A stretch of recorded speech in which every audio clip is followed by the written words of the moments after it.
Alrighty then, let's begin.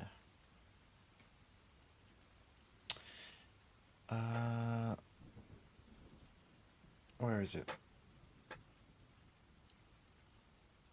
Oh yeah, okay.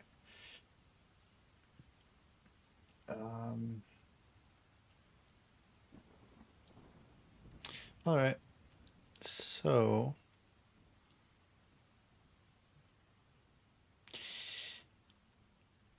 day 9, chapter 8.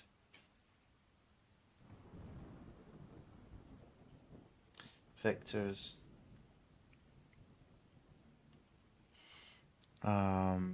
What else? Something.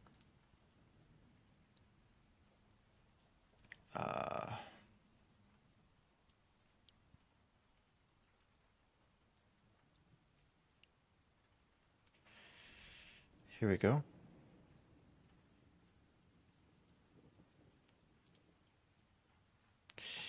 Vector, string, and hash map.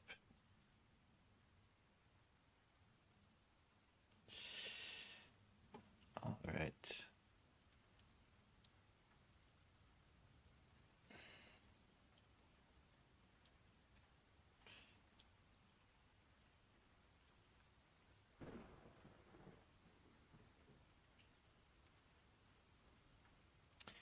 So, first page. Rust standard library includes a number of very useful data structures called collections. Most other data types represent one specific value. Yes, true. But collections can contain multiple values. Unlike the built-in array and tuple types, the data that these collections point to is stored on the heap. Now, heap is not the stack, therefore it's... What is the purpose? The data does not need to be known at compile time. Okay. And it... yes, of course. If it's on the heap, it can grow and shrink. So it's like array lists in Java.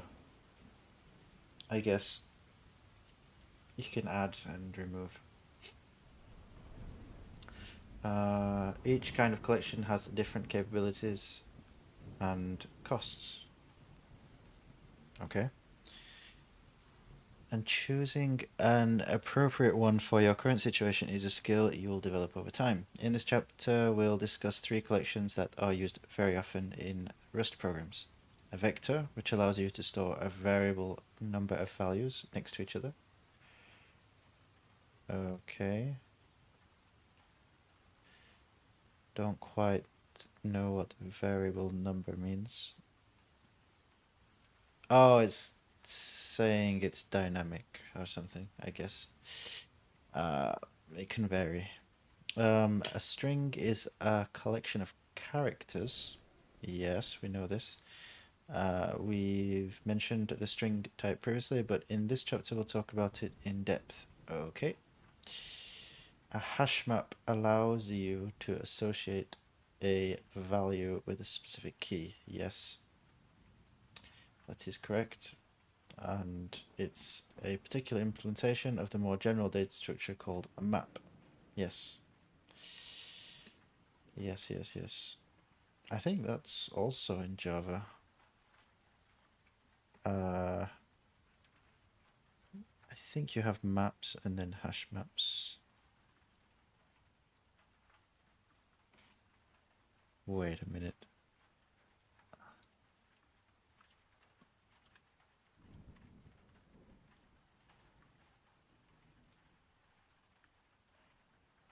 Yes. First one is an interface and the second is an implementation. Yeah. I wonder if it's the same here.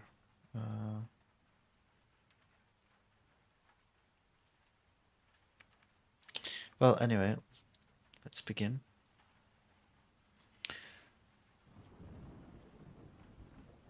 Storing lists of values with vectors.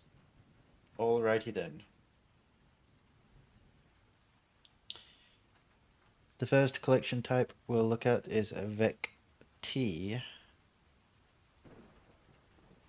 also known as a vector. Vectors allow you to store more than one value in a single data structure that puts all the values next to each other in memory. Yes.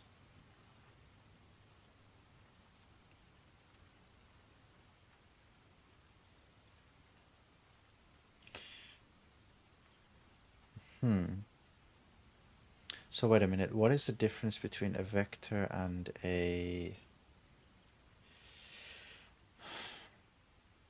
Oh, I guess a vector...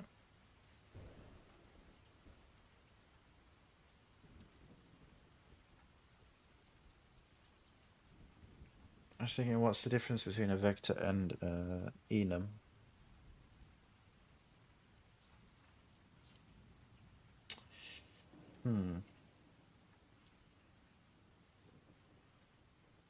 Well, let's read it first. Vectors can only store values of the same type. Ah, well, okay. That's answered my question. They are useful when you have a list of items, such as the lines of text in a file, or the prices of items in a shopping cart. Okay, so it's like a more restrictive version of an enum, I guess. Creating a new vector. To create a new empty vector, we call the vec_new function, as shown below. Yes, and it's a 32-bit signed integer in this case. Note that we added a type annotation here because we aren't inserting any values into this vector. Rust doesn't know what kind of elements we intend to store. This is an important point. Vectors are implemented using generics. We'll cover how to use generics with your own types in chapter 10. I guess you use like what do you call it? Structs or something. Is it struct? I can't remember.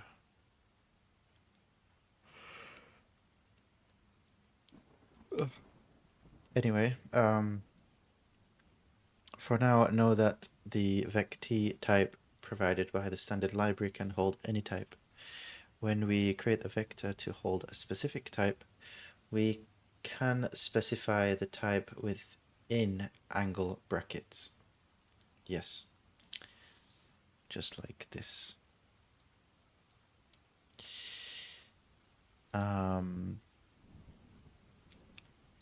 Yeah, and it's explaining that here. More often, you'll create a vec_t with initial values, and Rust will infer the type of value you want to store. So you rarely need to do this type annotation.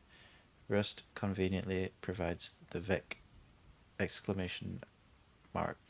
macro, which will create a new vector that holds the values you give it.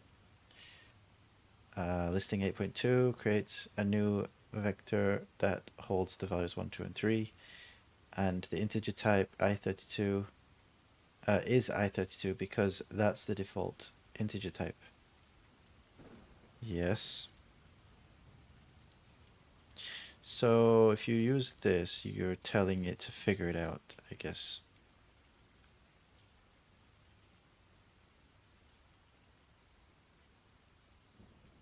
Or if you want to give it an initial set of values, you just have to use this exclamation mark. Okay.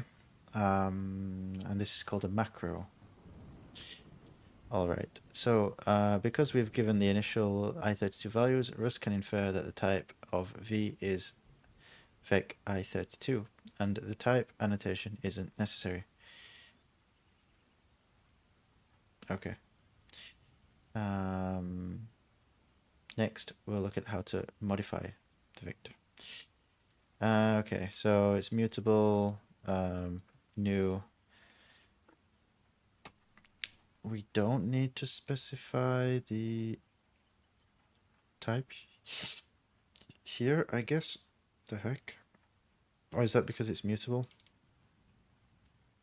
I see.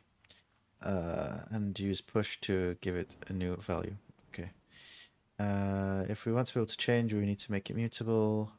The numbers we place inside of are all type i32, and Rust infers this from the data, so we don't need that. Okay. Well, that's kind of clever.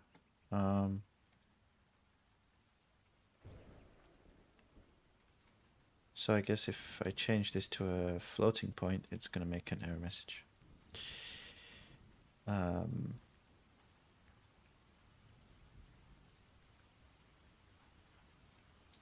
That's fine. Should I test it? Why not? Let's test it. Cargo new. Just call it chapter 8, because I don't have a better name. Alrighty then.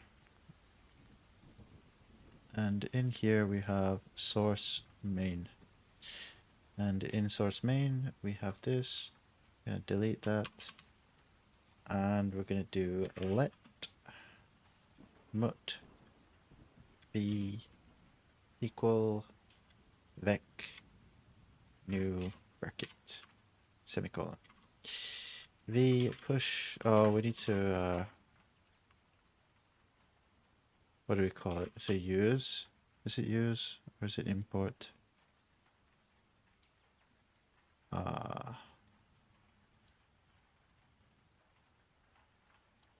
Neither.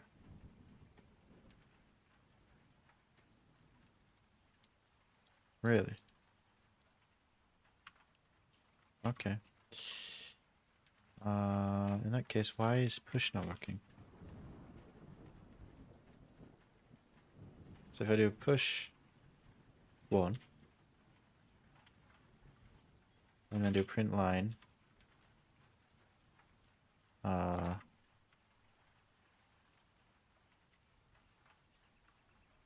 this, I guess it doesn't have a display interface, so I'll do the reference and then just run it, I guess. Cargo run.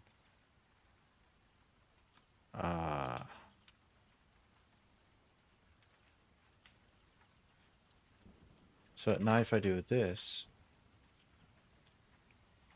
1.9, this is a floating point. So it's still going to run. However, now if I try to do push, let's say 2, this is an integer, or is it going to automatically convert it to a floating point? Ooh, it fails. Yes, very nice, very nice. Fantastic. Wow. That's great. Okay, anyway. Moving on.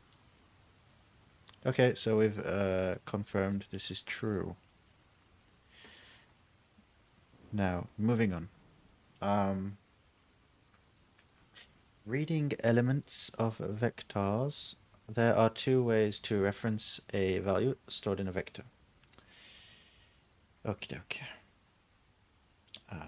Using get, of course,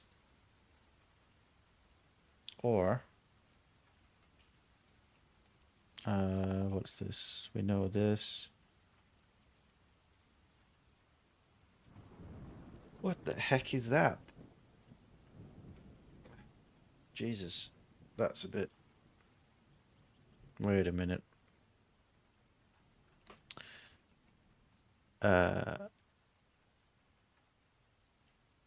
via indexing or by using get. Okay. So I guess this is using indexing. Shows both methods of accessing a value. So the indexing syntax. So this is get.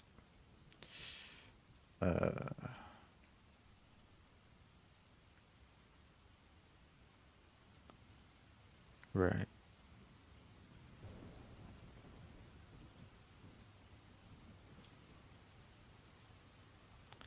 And this is indexing. So with indexing, you need to... So this is the indexing syntax, but you also need to specify that it's an index. We use the index value of 2 to get the third element because vectors start from 0. Using ampersand and square brackets gives us a reference to the element at the index value.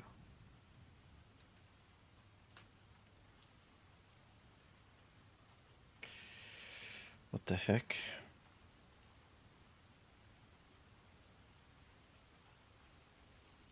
Wait a minute, we need the reference because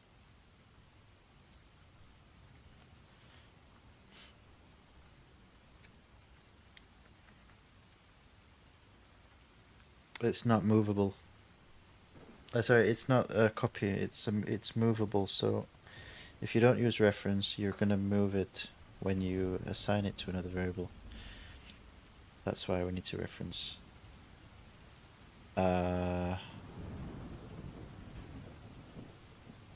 Because it's on the heap, I guess, if I remember correctly. All the way from back in chapter 4. Borrowing, that's the word, borrow and reference. Alrighty then. We'll just go with that logic for now. Using ampersand and square bracket gives us a reference to the element at the index.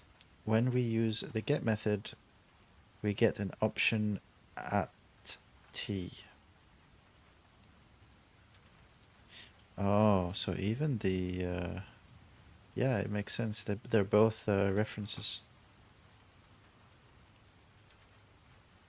Rust provides 2 ways to reference, so you can choose how the program behaves when you try to use an index value outside the range. As an example, let's see what happens when we have a vector of 5 elements and we try to access an element at index 100 with each technique. So indexing syntax, get method syntax. And they both do not exist. So when we run this code, the first square bracket method will cause the program to panic because it references a non-existent element. This method is best used when you want your program to crash if there's an attempt to access an element past the end of the vector. When the get method is passed, it returns none without panicking. Ooh.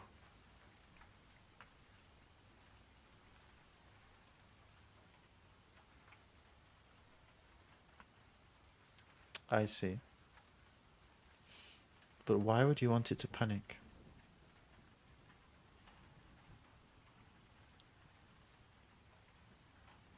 Anyway, you would use this method if accessing an element beyond the range may happen occasionally under normal circumstances. Your code will then have logic to handle having either some element or none, as discussed in chapter 6. Yep, we covered that one. For example, the index could be coming from a person entering a number if they accidentally enter a number that's too large. Ah, user input.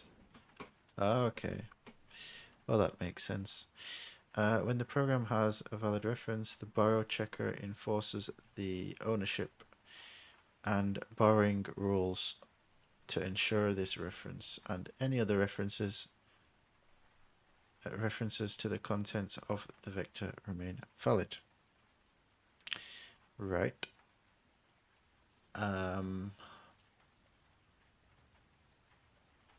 Recall the rule that states you cannot have mutable and immutable references in the same scope. Yes, I do recall.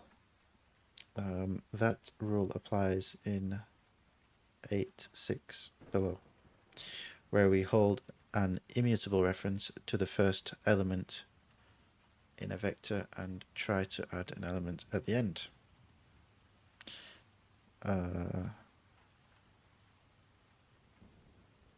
This is mutable. This is not mutable.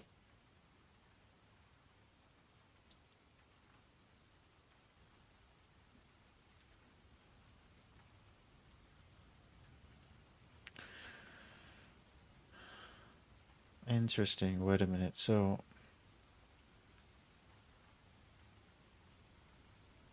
wait a minute.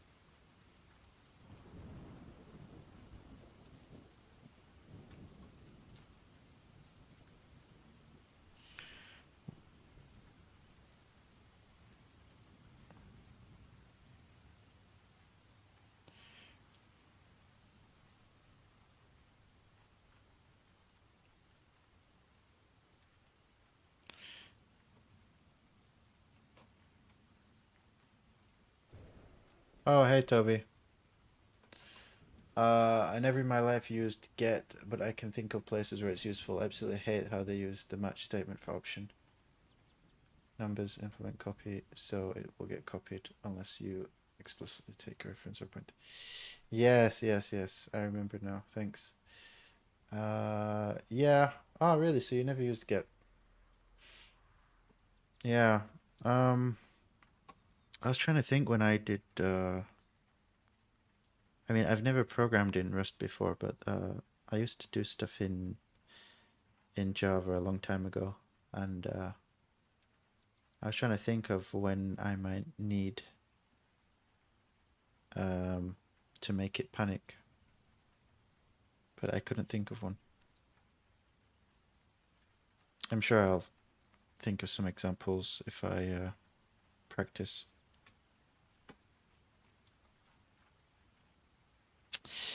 But yeah, very interesting. And I agree. I really hate, well, I don't really hate. It's kind of a strong way of saying it, but where is it? This match stuff is a bit too much. I found out I could do unwrap or something instead of this and keep it kind of shorter. But yeah, I get it. I mean, different people prefer different things. It's nice that they provide like alternatives. So why is this failing? What is going on here? Oh, right, yeah, of course. Yeah, because so what it's saying is while I am borrowing this guy, number one, I cannot push onto the end of the vector because according to this, I cannot have mutable and immutable in the same scope. Which I didn't, I mean, I learned that before, but I didn't really think about it to that extent.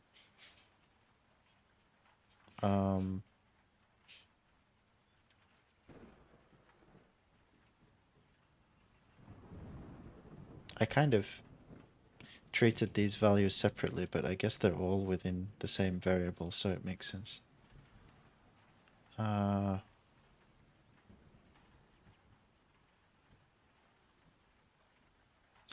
code might look like it should work. Why should a reference to the first element care about changes at the end of a vector? This error is due to the way vectors work, because vectors put the values next to each other in memory. So adding a new element onto the end of the vector might require allocating new memory and copying the old elements to the new space. If there isn't room to put all the elements in next to each other where the vector is currently stored,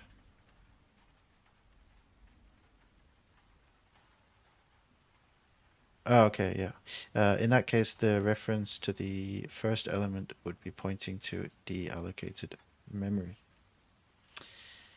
I see. Yes, very interesting.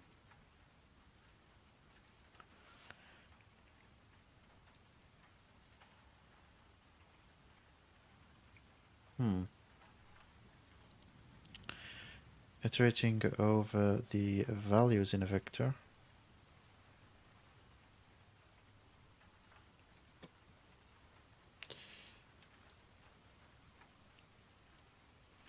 I guess it's some kind of for loop.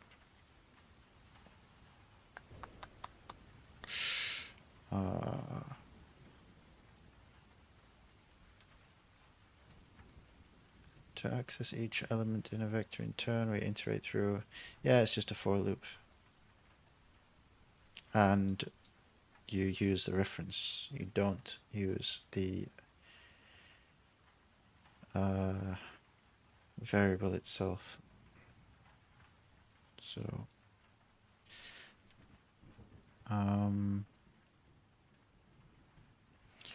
we can also iterate over mutable references to each element in a mutable vector. So what's different here? So it's making the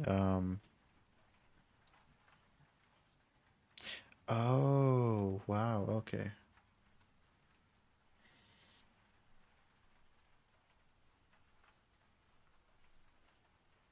Wow, that feels so weird to write it like this. But it makes sense.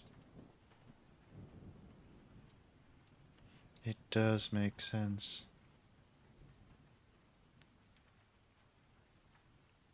What the heck is this? Oh, a dereference, of course.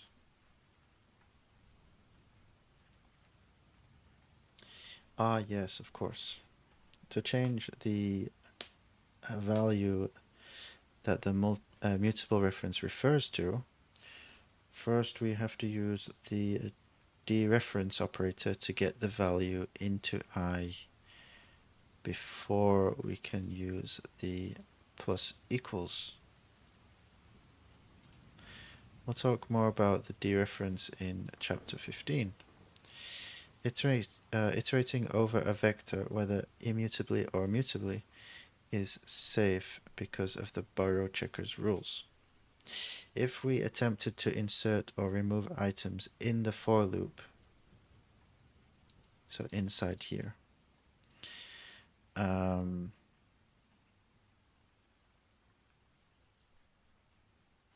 we would get a compiler error similar to the one we got in 8.6, which was just previously. The reference to the vector that the for loop holds prevents simultaneous modification. Makes sense. It still feels crazy to do it like this though. It's so weird.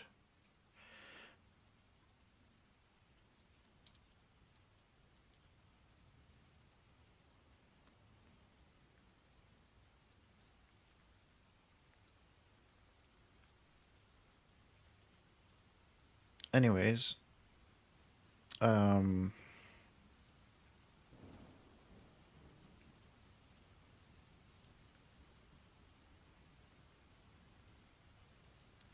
using an enum to store multiple types.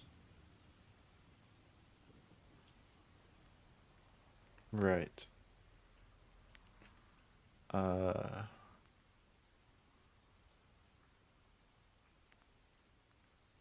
Okay, didn't we do this before?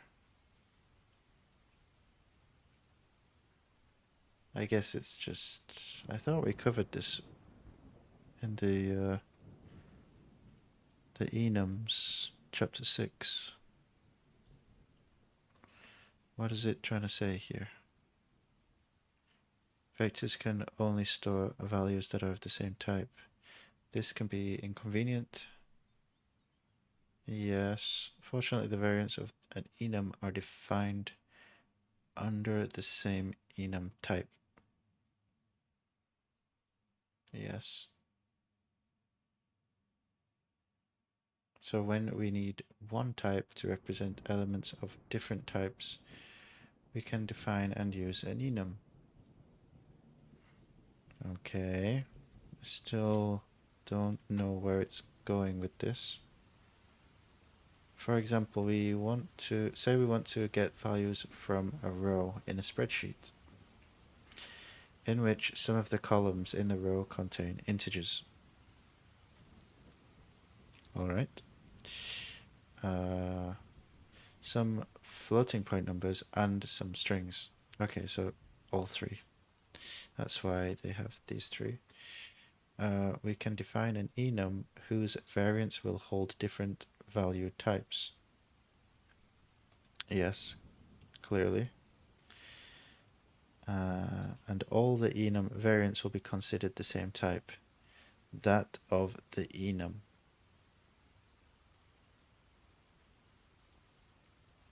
What? Because even though they're different types, because they are inside of the same enum, they're considered the same type. Okay. Which means, oh, interesting. That's where it's going with this. Because vectors can only have values of the same type, usually you cannot mix different data types inside the vector. However, if you use an enum in combination with a vector, you can kind of cheat in a way, because the enum values are considered the same type in or from the perspective of the vector. They are the same. Wow, that's deep.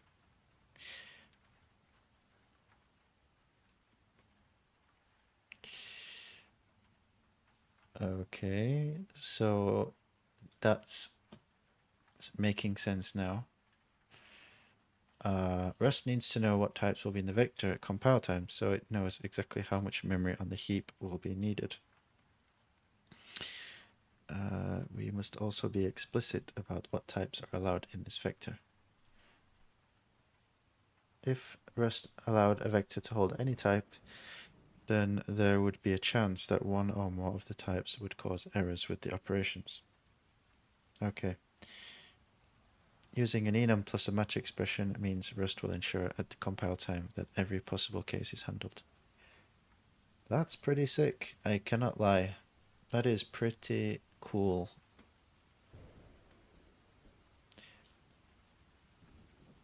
Yeah, I like that. That's nice. Dropping a vector drops its elements. Oh, right, if it goes out of scope, you just lose everything. Okay. When it gets dropped, all contents have dropped. Yep, of course. Moving on. The string. Wait, let's just play around with that for 5 minutes. So what it's saying is, let's get scientific. So what it's saying is, actually, shit, I forgot the syntax.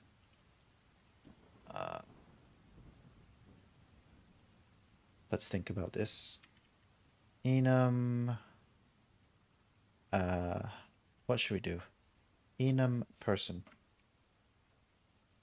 All right, and the person is gonna have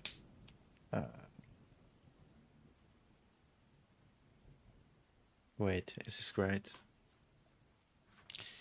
I think I'm doing a bit too much. Wait a second. Where is the example?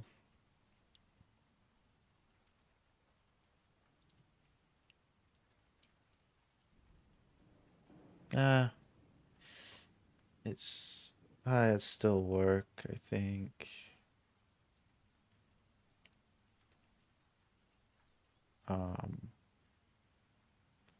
What is this? Is this the name of the verb? Wait a second. Can I do this? So if I do name string, I have a feeling that's gonna fail, but anyway. Age.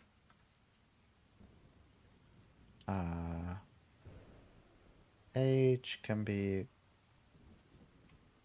how many bits in age? It's unsigned, and it's gonna be, you're not gonna be older than 128, so let's do oh, I can't do 7, it has to be in multiples of 2, so let's do 8. Okay. And one more height in centimeters. And of course, that's also going to be a U.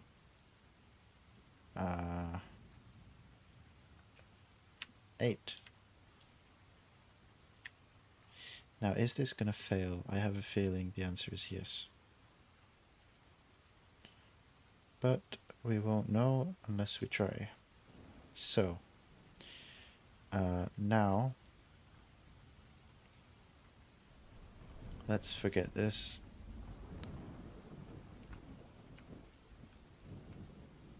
And what we want to do is specify the type of person. So, Vic, exclamation mark with the square brackets. And okay, let's try.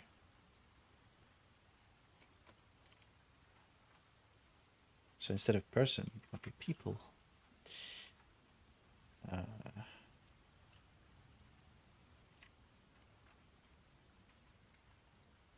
And then person, name,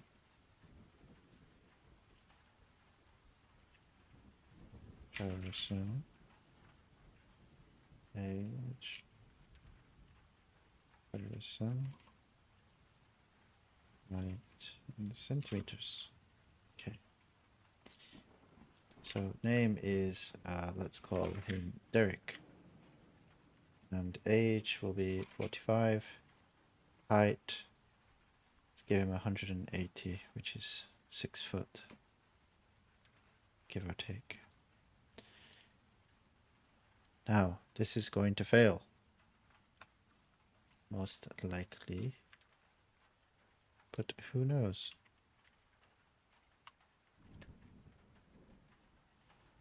Ah, yes, I knew it would be that one. So what I actually need to do is, what was it? Was it something like this? I have no idea. How do I define a string?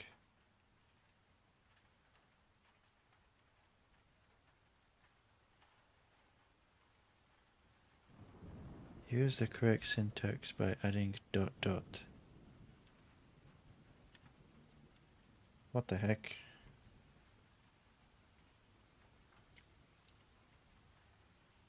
That's not right. What is it talking about?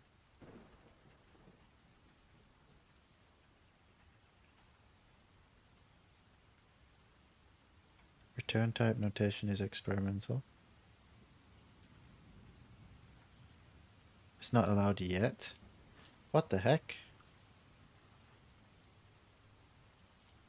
So I'm trying to use an experimental part of Rust which is not available yet. How do I do this? Help. Let's use Grok. Hey Grok. How can I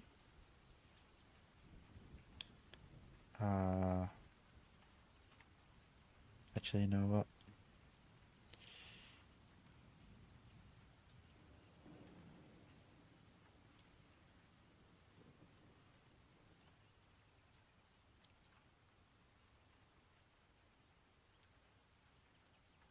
Try using a conversion method. No, I don't want to use that.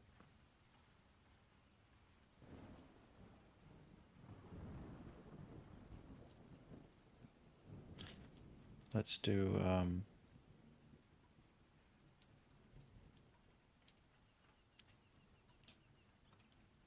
how can I define a tuple of type string in Rust? Is it a tuple? It says it's a tuple.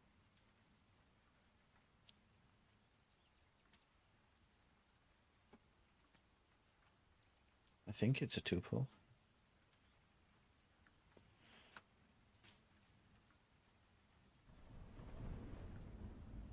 Oh wait, does it have to be a fixed size? No, it can't be. Wait a minute. Actually, it's included in the example, isn't it? Yeah, it is. Oh, silly me. I'm being stupid. From. Wait, how do I do that? String from. Silly me. Alright, that should work now.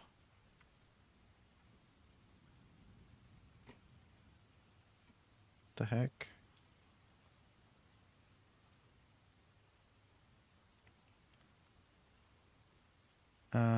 Unused variable, that's okay. Field 0 is never read, that's okay.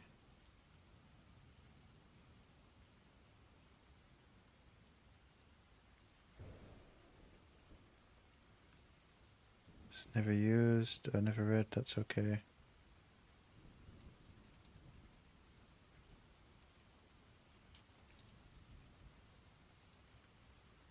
So it's just saying it's not used. So now if I do print line with what? With what?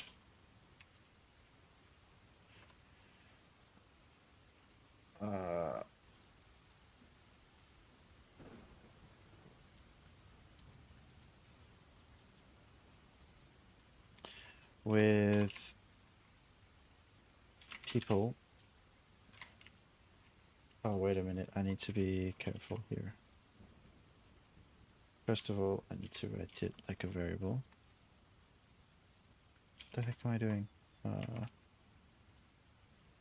Okay. And I need a reference.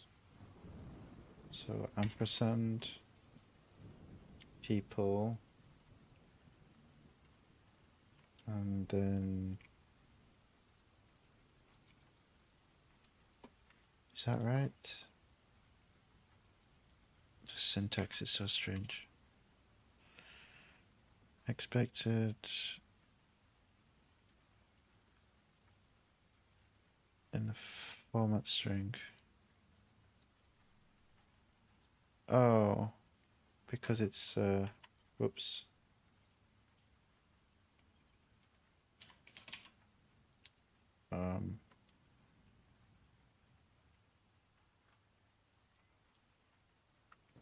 God, that looks so weird.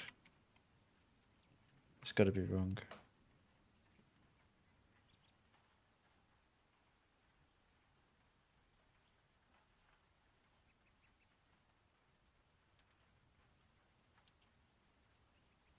Maybe I don't need that.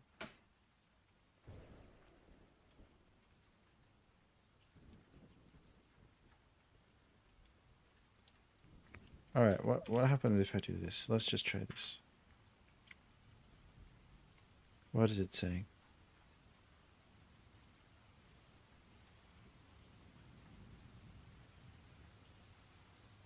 It cannot be formatted because it doesn't have a display, right? So we kind of expected that, so that's fine. So what happens if I do this? Oh, I want to do the pretty print. So I'll do it with the hash. And of course, I forgot to include the derived debug above enum, which was necessary for this to work. Ooh, that's pretty cool. Right, but now, if I want to just print the age,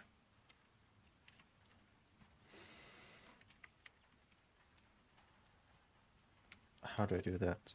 I think I need to reference the index. So I do this, and then age. That doesn't look right.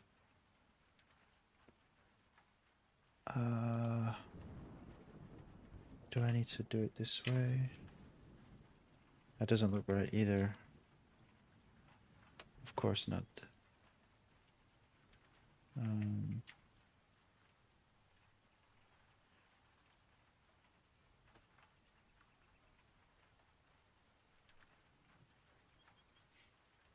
Alright, let's think about this. I want to get this value.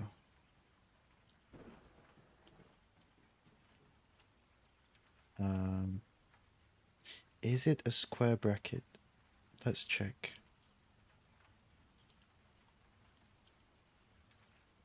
Do I need a square bracket?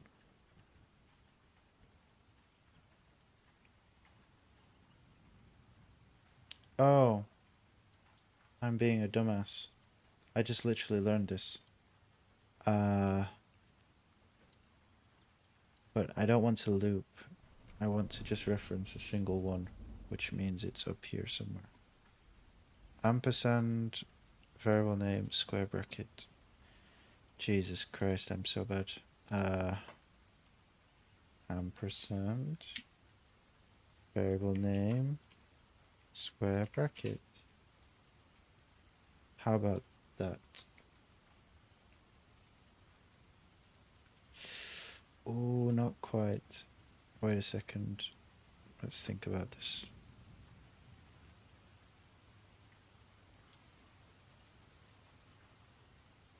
I just want to make it easier to see. Unknown field. So what happens if I do this? Of course, that's gonna happen.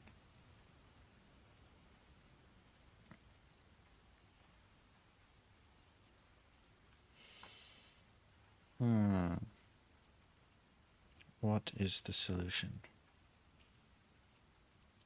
I don't want to use push and get. I want to use the index syntax.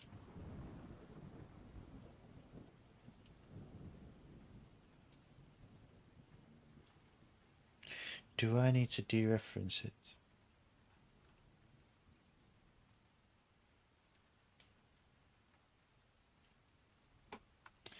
Do I need to dereference it?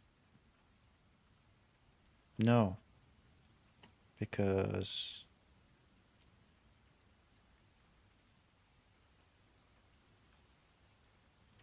I'm not assigning it to another variable. I'm referencing the original.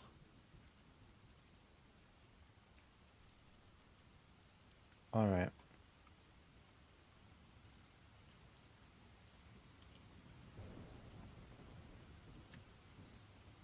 Let's see if Grok knows the answer. Shall we?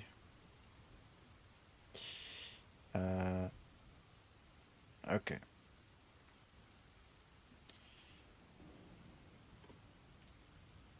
When I run this code, or when I compile this code, I get the below error.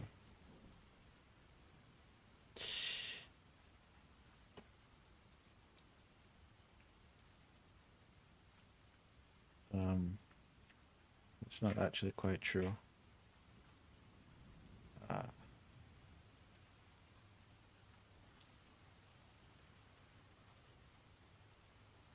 Just need to modify.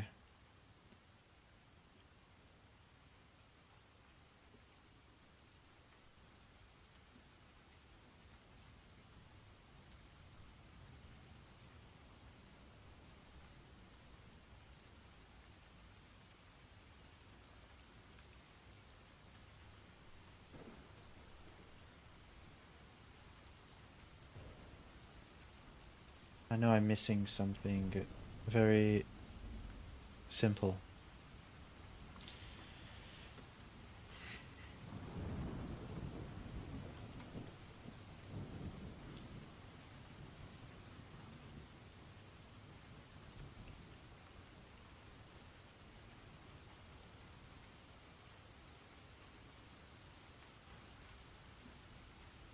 Oh, is this where I need to do the...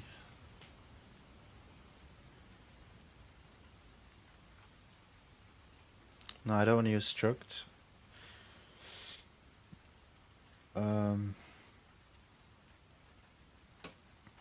This is why I need match. But this is where I could do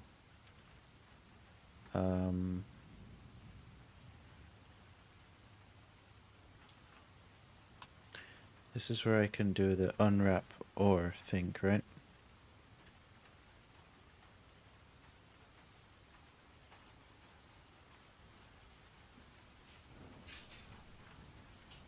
Or if let also.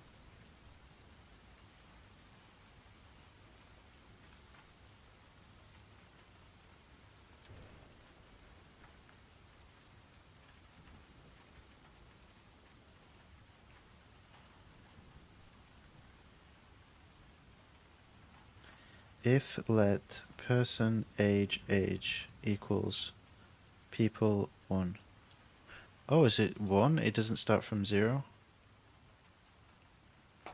Okay, let's forget this. So if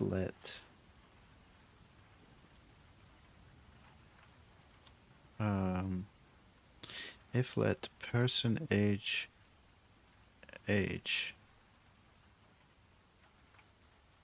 equals ampersand people 1, then print the age.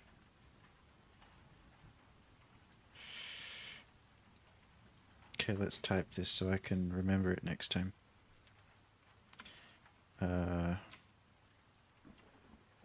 Person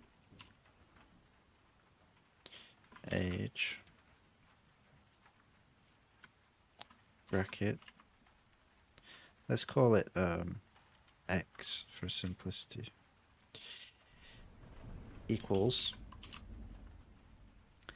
ampersand,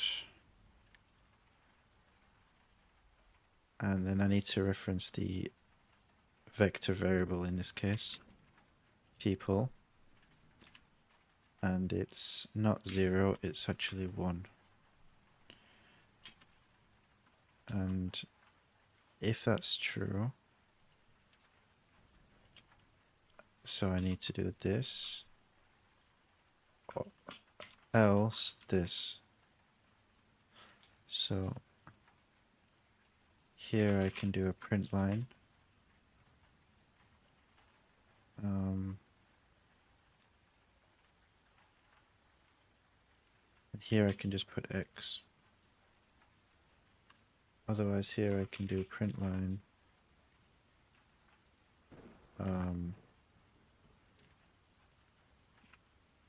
Just anything is okay.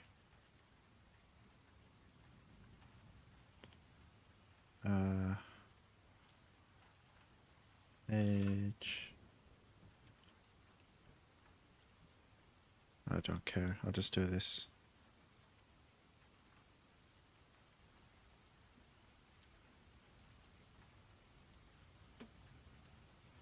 Alright, so this should work.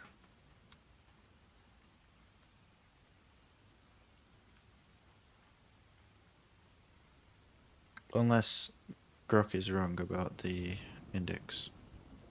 Let's try. Wow. Fantastic. Amazing. Where are you, Grok? That was absolutely incredible. Good job, dude.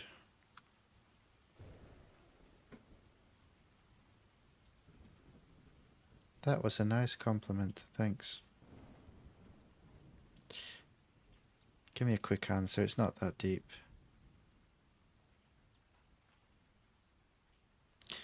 Haha, thanks for the props. Glad I could help nail that Rust tuple question. What's next? Wait, what the heck is this? Previous message? Thanks, appreciate the props.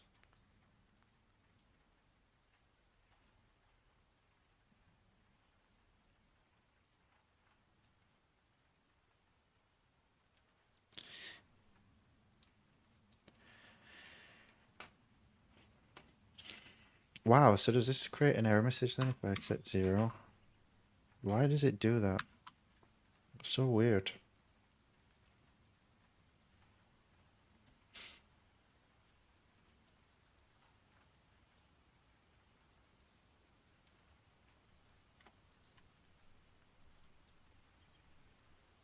So vectors actually start at 1, not 0. Okay, good to know. Let's move on.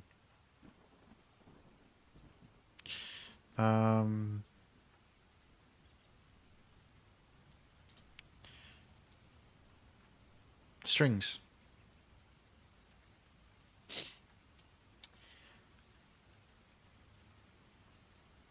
Storing UTF-8 encoded strings, encoded text with strings. We talked about strings in chapter 4, but look in more depth now. New Rustaceans commonly get stuck on strings for a combination of 3 reasons. Rust propensity. What the heck is that? The heck is a propensity? A tendency.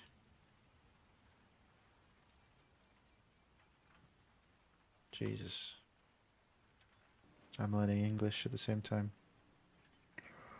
What is going on? For exposing possible errors.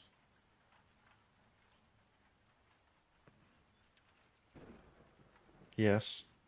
Strings being a more complicated data structure than many programmers give them credit for. True. And UTF-8. True.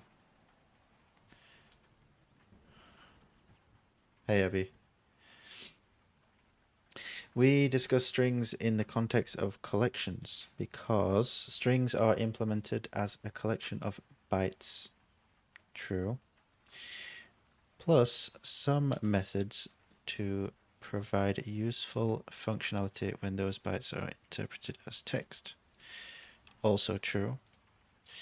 In this section we talk about the operations on string that every collection type has, such as creating, updating, and reading. Okay. We also discuss the ways in which string is different from other collections. Alright, let's get started. What is a string? What the heck is this?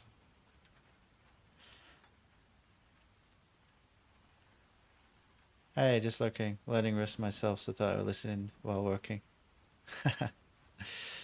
Yeah, you know, it always surprises me how many words are in the English language. Yeah, no problem, feel free to lurk. Hope your work's going pretty well.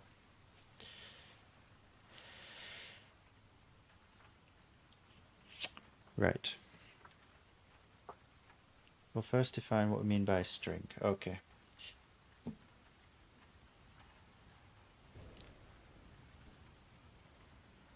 Rust has only one string type in the core language, which is the string slice. String. Do I call this string or str? That's so weird. Is usually seen in its borrowed form, ampersand str.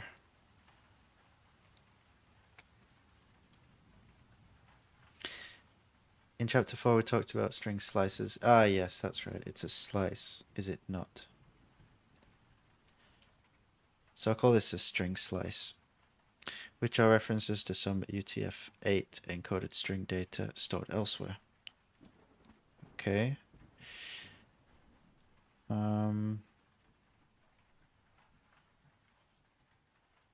We can kind of skip this.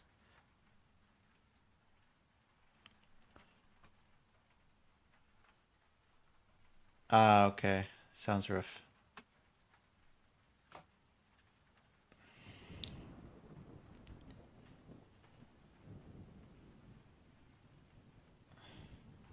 What language is that in, by the way, if you don't mind me asking?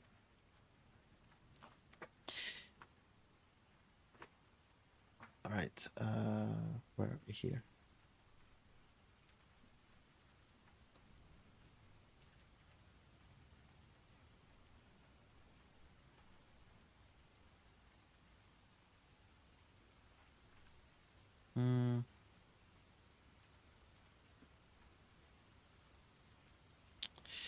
So the string type, which is provided by Rust standard library,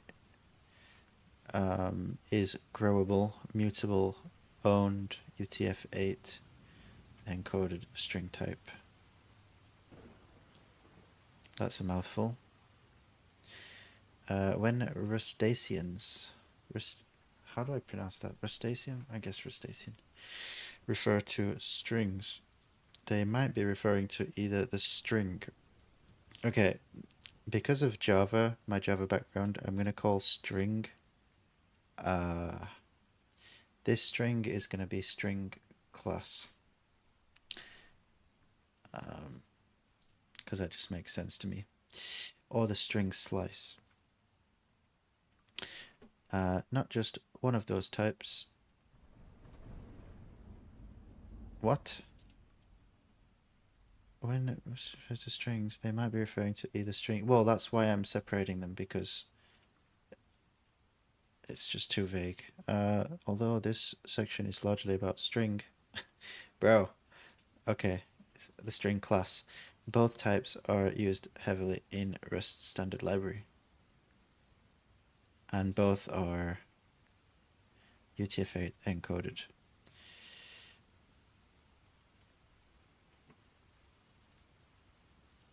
C#.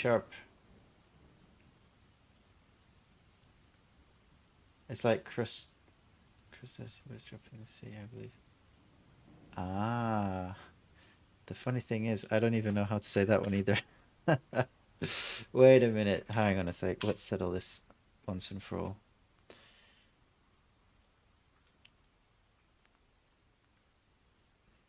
Oh, that's a crab. Interesting.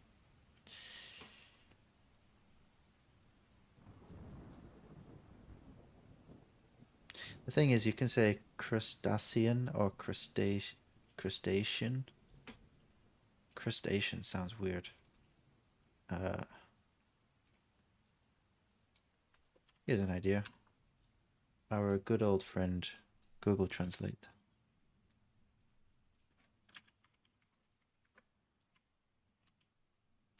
How the heck do I spell? Wait a minute. Like this, I guess. Crustacean. Crustacean. So it's rustacean. Rustacean. Rustacean. Well, checks out. Anyways, creating a new string. Where was I? Oh yeah. Many of the same operations available with vector t or vect are available with string as well, because string is actually implemented as a wrapper around a vector of bytes. Ah, yes, okay.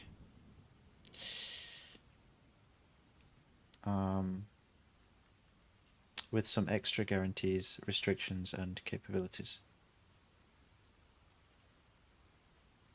An example is the new function.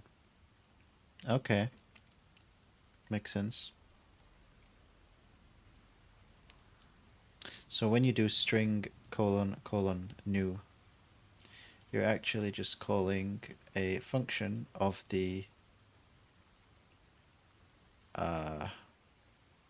well, what I call the string class, which is actually just a vector of bytes. Okay. You said you were going to call it something that you related to Java. Yes, string. So the string class in Java, I don't know, maybe it's the same in C#. The string class in Java represents a sequence of characters.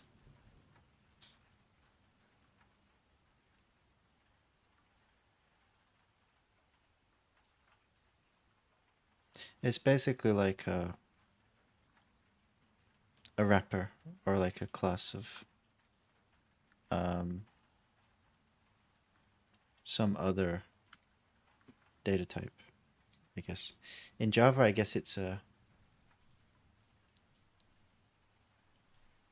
just a bunch of characters, like a vector of characters. I don't know. Now I'm getting confused. Anyway. Yeah, I was referring to that. I don't know if that makes it worse. It's been 10 years since I did Java, so.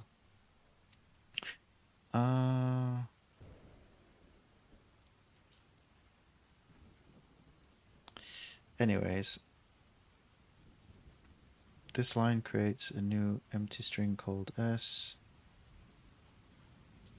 Yeah, we know this.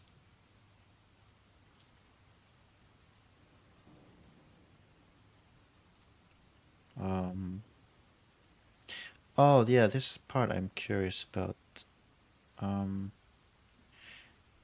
Creates a new empty string that into which we can load data, but often we'll have some initial data with which we want to start the string. For that we use the toString method, which is available on any type that implements the display trait. Okay, good to know. For example, yeah, okay. You can attach it after the variable, or you can attach it to the actual string value.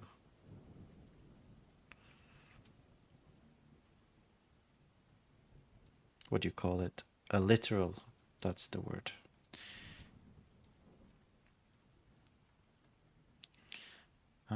This code creates a string containing initial contents. Yep. We kind of know this already. So we can kind of skip some of this. Because they're used for so many things, we can use many different generic APIs for strings.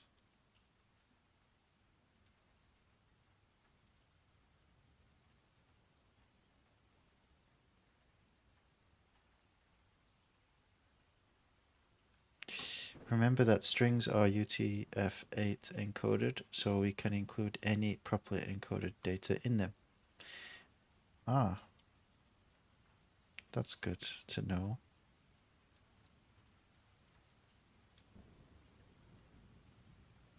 But I feel like this is the same in every language.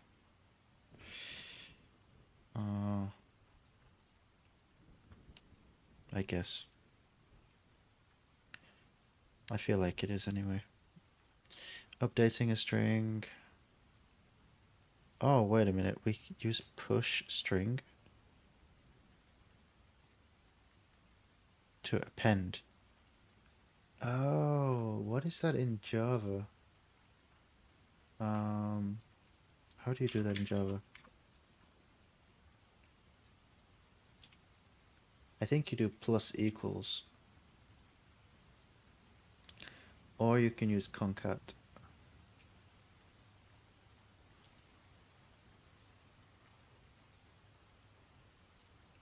Yes, you do plus equals.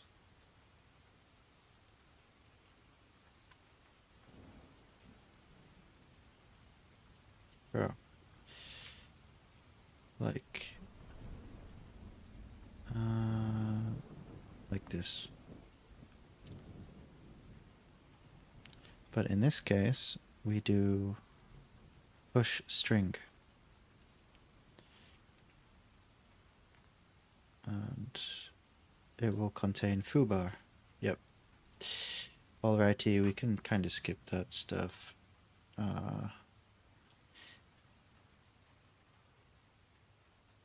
If the push string method took ownership,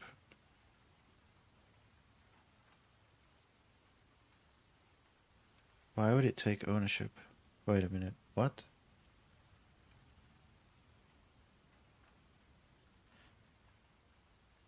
The push string method takes a string slice because we don't necessarily want to take ownership of the parameter.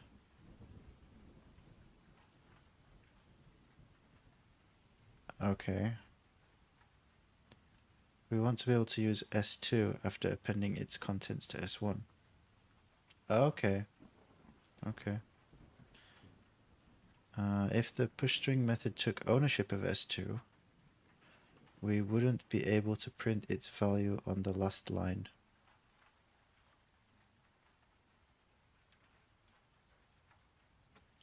The push method takes a single character as a parameter and adds it to the string.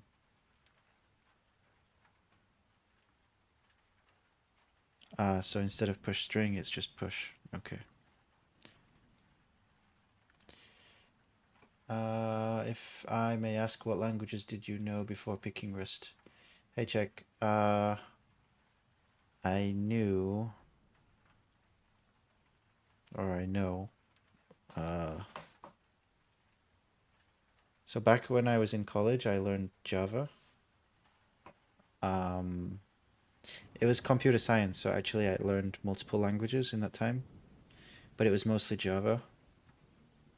And in some classes, I also had to learn like C++, PHP. I guess PHP is not really a language. I did a bit of what is it called? C sharp.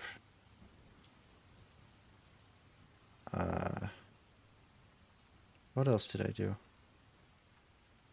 I think I did a few more. I never did Python in college, but I did Python after I graduated college. I made this weird like kind of like a Bitcoin bot that just like purchases Bitcoin using a API of a Bitcoin exchange. And then I also tried to program a trading bot in Python, but I wasn't familiar with Python to that level, so I used Java. And I created a trading bot in Java, which like simulated a bunch of trading to figure out if I could make it successful, and then I realized it was actually much more difficult to make a successful trading bot.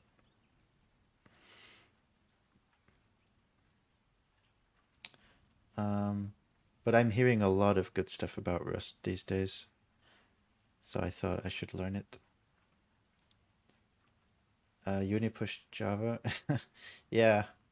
Yeah, I don't know why they pushed it so much. I think their main reasoning was that it's, even though a lot of people kind of hate Java, or they say it's a bad language, I think it's just really popular in the industry. So, and I'm guessing that it's also the areas which my professors specialized in, so it was easier for them to teach it. But yeah, it was kind of nice though, because I did some Android application development, and that's using Java. So I could play around quite easily with Android app development. And that was actually one of the classes I had to do as well. I made an app for Android version 2. What was it? 2. What the hell was the Android version back in 2012?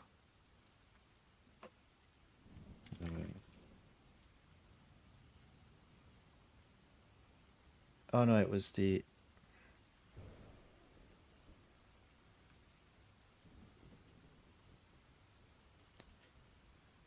I think around then it was like, what version was that? It was around here, ice cream sandwich, jelly bean. But for some reason, so we had to set the minimum version, which was gingerbread 2.3.3. So I made some Android apps for Android gingerbread, which was using Java. So it was kind of nice to do that.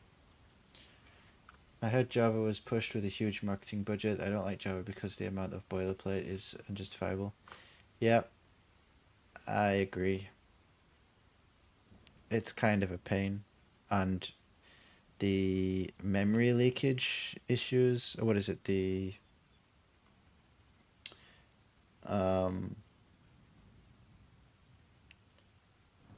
God, what is it called? The Java Virtual Machine, the JVM, is really heavy and generates some huge files, and it's quite slow,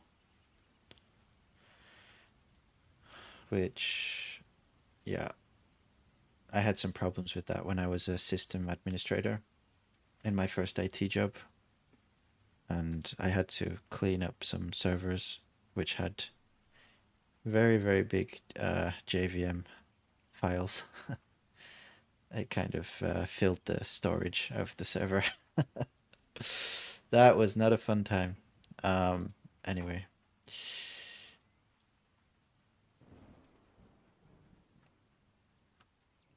Yeah, Rust is like, I'm kind of going off track a little bit, but what was it? There was some really cool analysis about Rust recently about the speed, and I think Rust was literally like second place after assembly language or something, or C. I think maybe it was C actually. Benchmarks. It was quite a while ago actually when I saw this. I don't think it's this. Side-by-side comparison. Program elapsed in seconds. I don't know what this is. This is not very easy to read.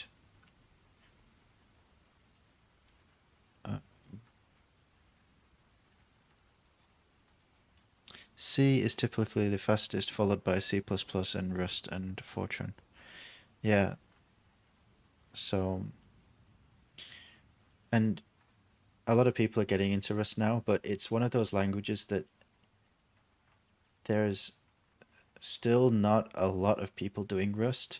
So if you can do Rust really well, if you become really good with Rust,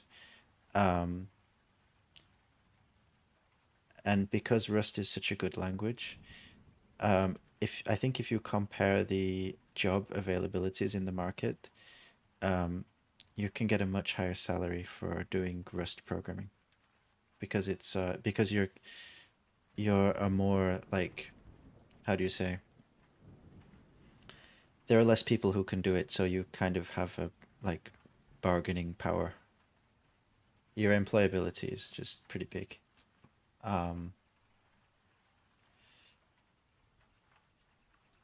Yeah.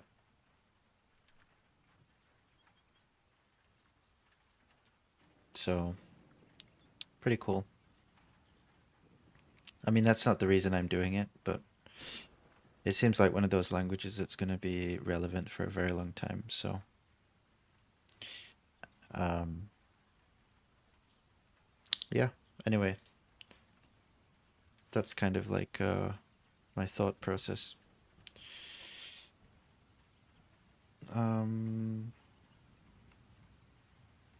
So push adds the character concatenation. Oh, you can do the same concatenation with Rust. So just use the plus sign. Oh, but the second one needs to be a reference. And S1 has been moved, can no longer be used. Okay. So S1 becomes invalid. S2 is not invalid because it's a reference, but you can create S3, which is exactly what it says here.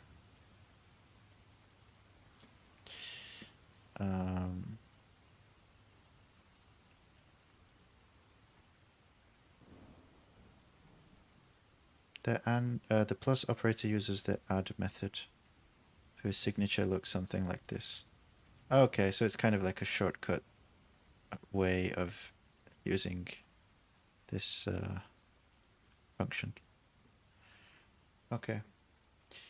I really don't see what the fuss is about being good at a particular language. They're all more or less the same in the end. So if you can describe an algorithm in one language, you can do most of the others with a difficulty. Best to pick one that makes the task at hand the least painful. Yeah, I agree. I think that's why it's kind of good to be knowledgeable about multiple languages as well.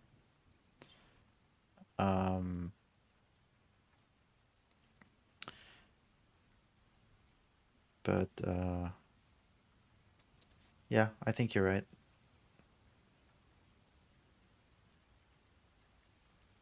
Obviously, there's some languages that are really good at other stuff.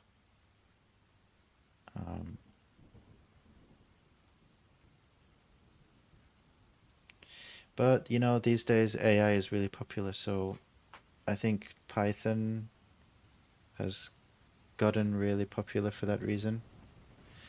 And wasn't there another language that was popular for AI?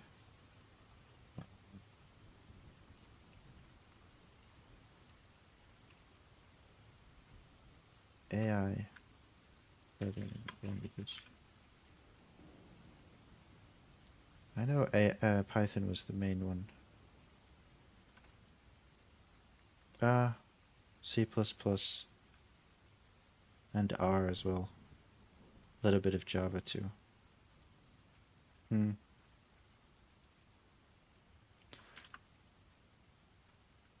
Is this the right time to plug my language of choice? Your language of choice, let me think about it. Your language of choice.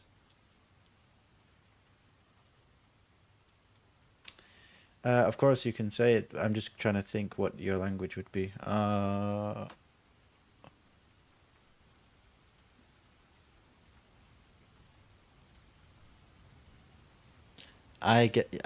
have a feeling you're gonna say JavaScript. or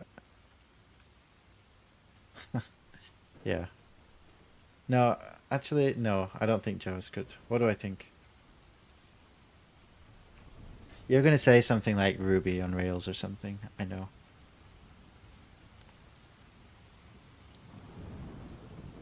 Or Perl or something crazy.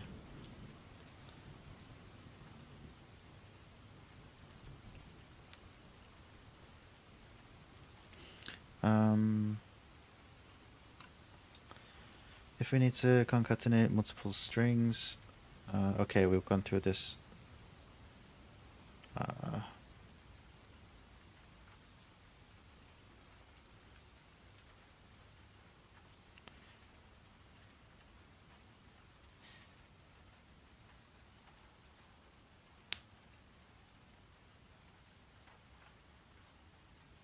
Oh, so we can use the format macro to concatenate strings this way instead.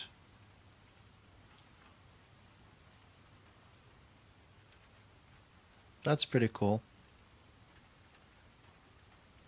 Instead of doing it this way.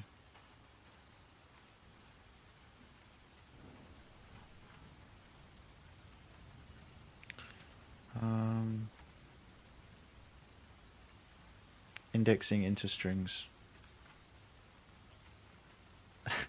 Lisp. Okay, Lisp. I didn't think of that one.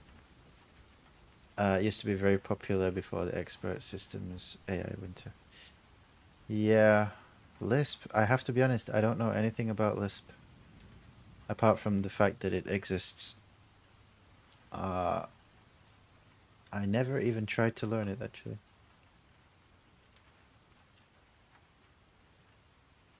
When was Lisp? I feel like Lisp is really old. 1958?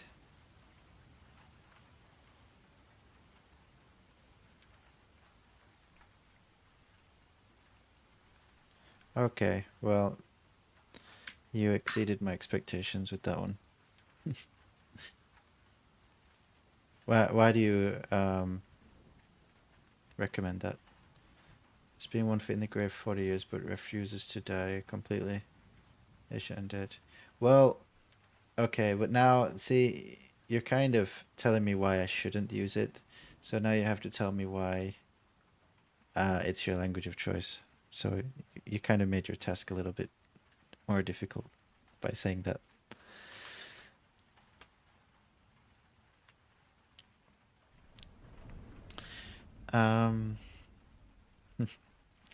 Anyway, indexing into strings.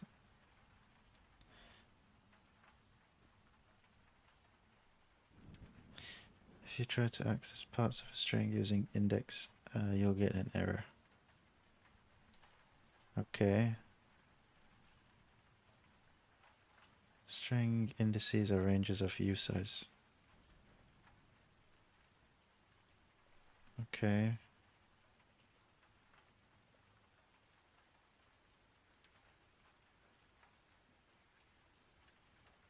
Rust strings don't support indexing, but why not? We need to discuss how Rust stores strings in memory. Oh, Jesus. A string is a wrapper over a vector of unsigned 8-bit integers. Let's look at some of our properly encoded UTF-8 example strings. Okay. So standard definite what do you call it? It's a standard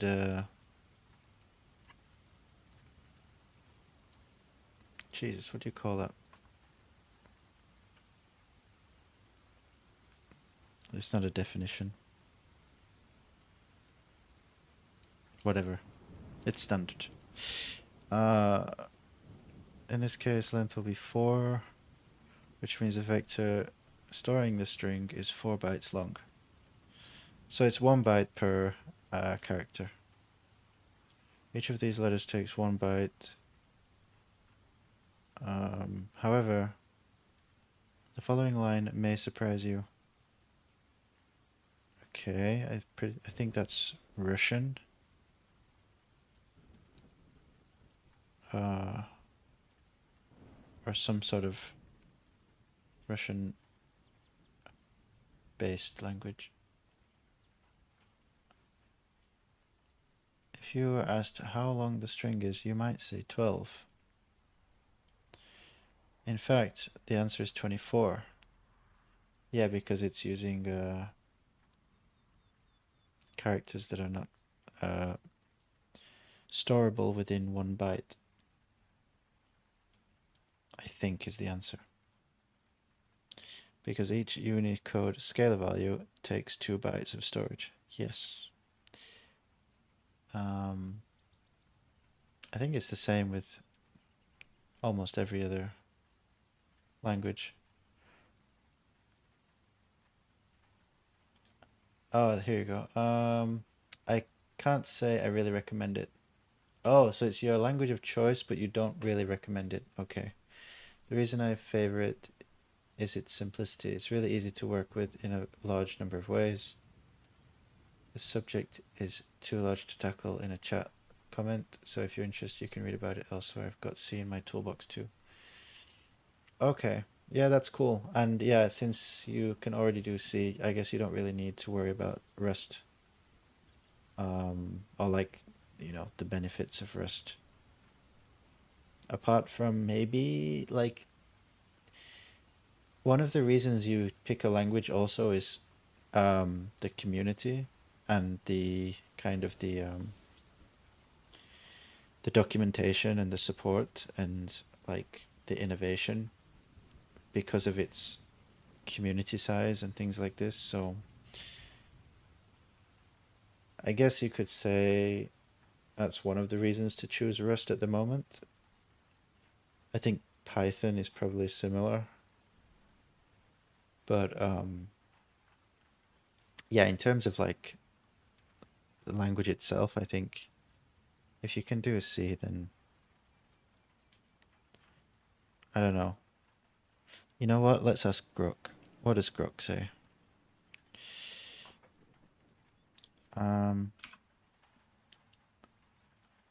What are the benefits of learning Rust if you already know C?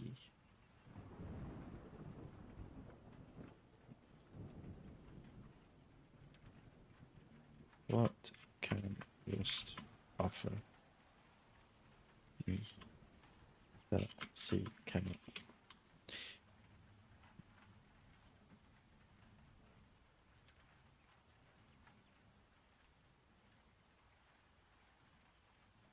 I would say it's probably like the innovation and the community, but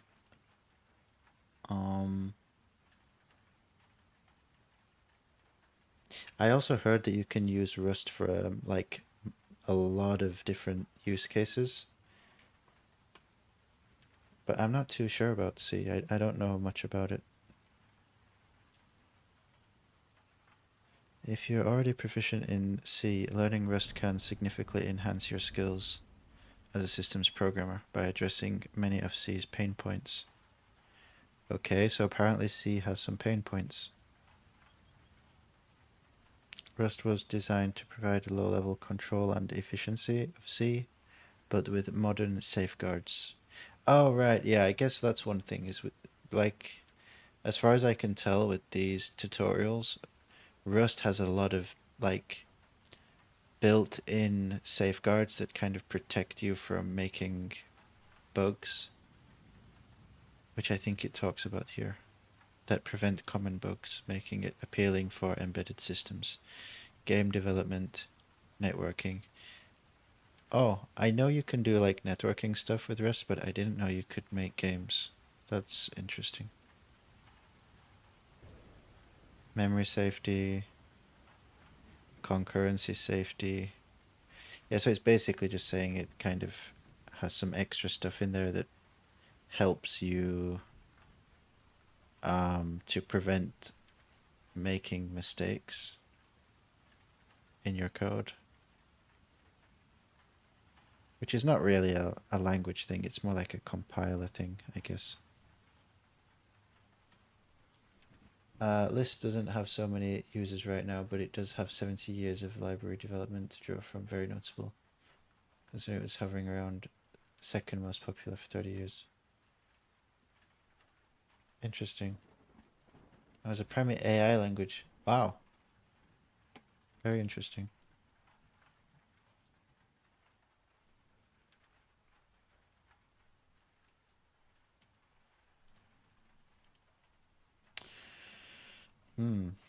I didn't know Lisp was so old, actually. 1958, I think it was. That's crazy. Oh,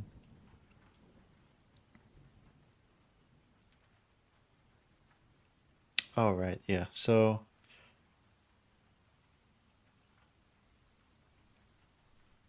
with a string, it actually counts from 0 for the index. Whereas a vector starts from the number 1. I have to remember that.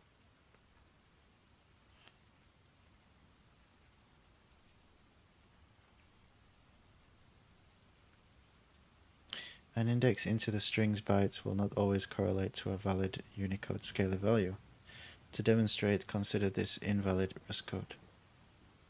You already know that the answer will not be 3, the first letter. When encoded in UTF-8, the first byte of 3 is 208. Yep, and the second is 151. Oh, I didn't know that one. So it would seem that answer should be in fact 208, but 208 is not a valid character on its own. Returning 208 is likely not what the user would want if they asked for the first letter of the string.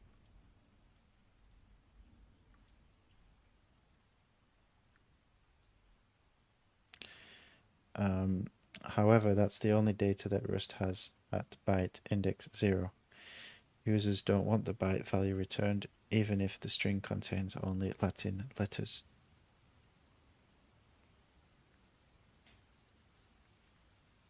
If high were valid code, it would return 104, not H.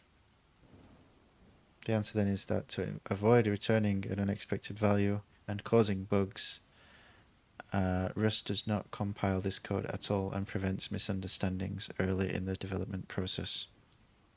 Okay.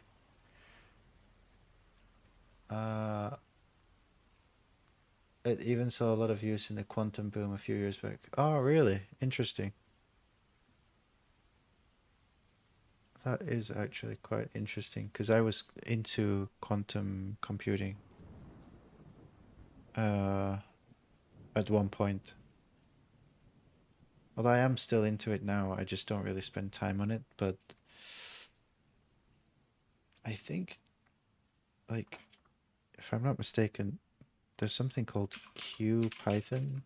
Is it QPy, or which is like a Python that's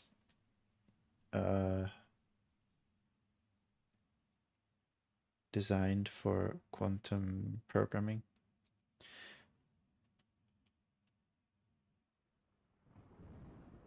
QPython.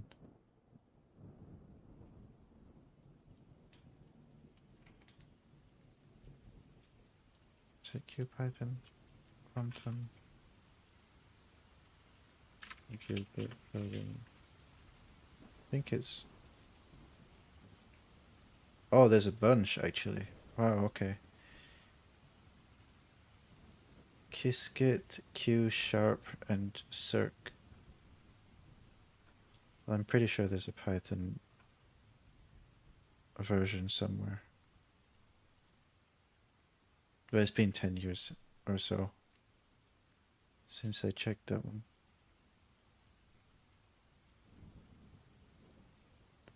Maybe I was thinking of Q#.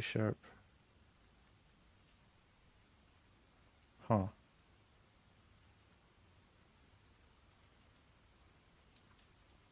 Is there a quantum version of Python language?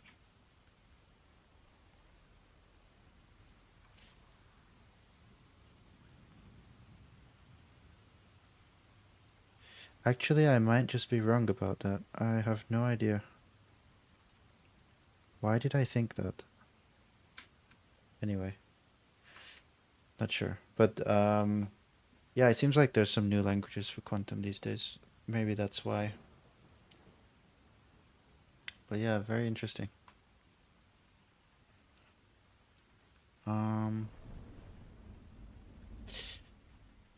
So bytes and scalar values and grapheme clusters. Oh my.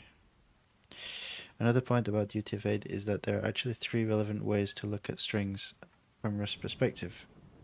Okay. Bytes, scalar values, and grapheme clusters. The closest thing to what we would call letters. What the heck? If we look at the Hindi word, it is stored as a vector of U8 values that looks like this. Okay. That's 18 bytes and is how computers ultimately stored it. Yeah, we can kind of figure that out. I mean, it makes sense. There are 6 character values, but the 4th and the 6th are not letters. They're diacritics that don't make sense on their own. Finally, if we look at them as grapheme clusters, we'd get what a person would call the 4 letters that make up the Hindi word. Okay.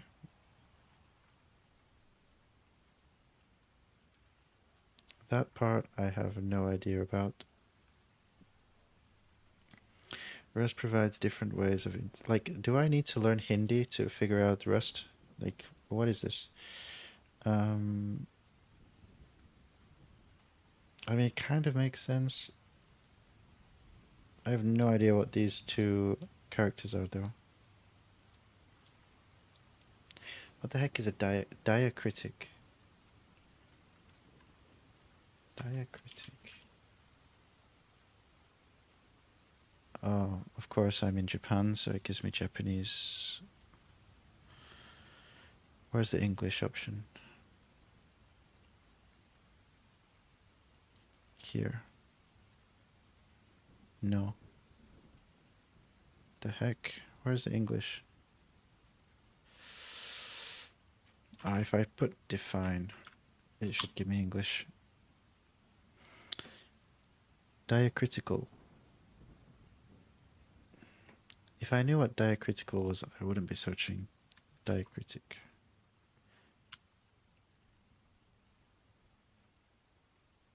Marking a distinction.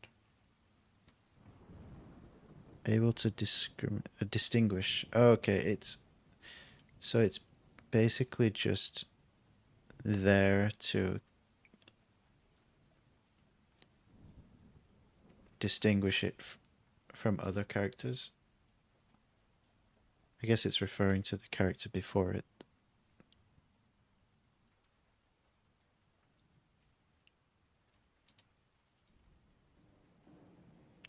Okay. So there are 6 characters, but the 4th and the 6th are not letters, they're diacritics that don't make sense on their own. If we look at them as grapheme clusters, we get what a person would call the 4 letters that make up the Hindi word. Okay. Rust provides different ways of interpreting the raw string data that computers store, so that each program can choose the interpretation it needs, no matter what human language it's in. Okay. A final reason Rust doesn't allow us to index into a string to get a character is that indexing operations are expected to always take constant time. But it isn't possible to guarantee that performance with a string, because Rust would have to walk through the contents from beginning to the index to determine how many valid characters there were. Okay, so basically what it's saying is it's just very inefficient. So instead of allowing me to do something very inefficient, It's just going to prevent me from doing it. I would not be surprised if there are new languages that displace Lisp quantum computing. Lisp advantage is that syntax is dead simple, so extending the compiler or other metaprogramming is trivial. I see.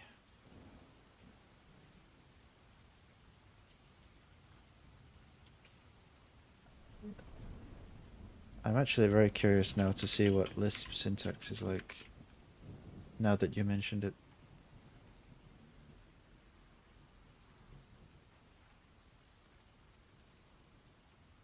Geeks for geeks.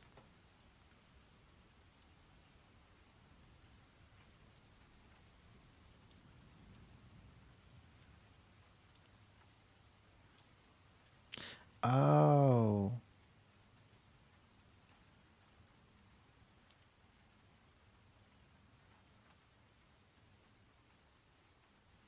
I see.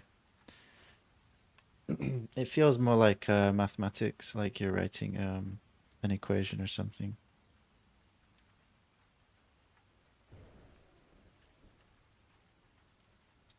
Oh, that's the impression I get. It feels almost like kind of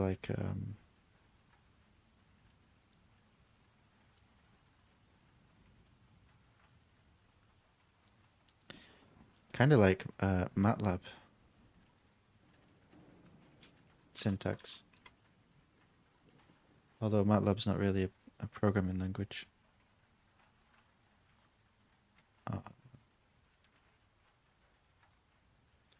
Why do I get those vibes?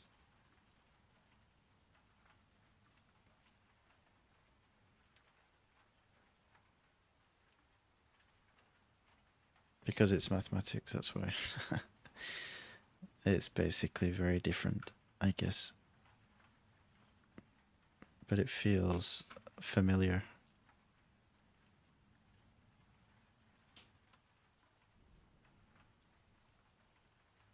That's cool though. It does feel very easy to read.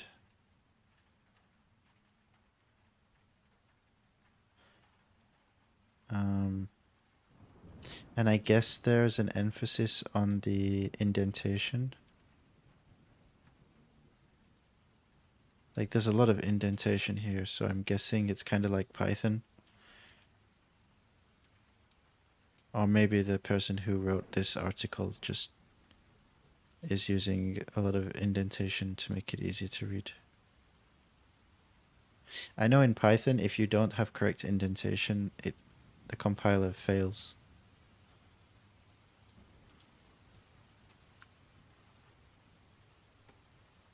Rust is carving out a niche in quantum computing, and it's not just a novelty, its strengths in memory, safety, zero cost abstractions, and phase concurrency make it a compelling choice for quantum classical hybrid systems where precision and performance are critical.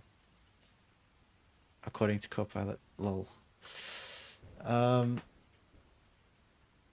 Yes. That could be cool. I'm actually planning to get back into quantum computing. So if Rust has a bunch of support for it, that would be very cool. I'd probably get quite involved with that.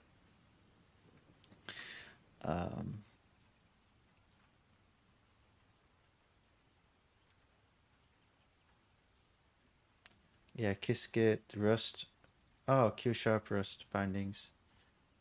I see. It's kind of like a combination of different languages, I guess, like maybe some libraries or something, which are kind of calling APIs of other languages. I'm not sure. They could be like wrappers, Rust wrappers or something. I'm not sure. I would have to spend some time on that. One of the benefits of the S expression syntax is that the source code is a binary tree data structure. Oh, interesting. The white space is meaningless. It's just hard to match a million. Yeah, okay. I kind of had a feeling that might be the case. It's for like readability, I guess. I think there's another like F sharp. Oh, interesting.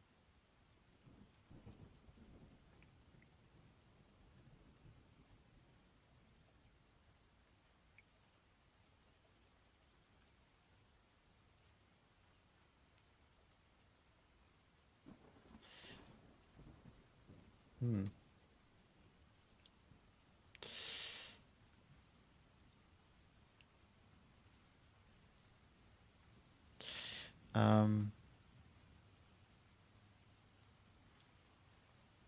Slicing strings. Indexing into a string is often a bad idea because it's not clear what the return type of the string indexing operation should be.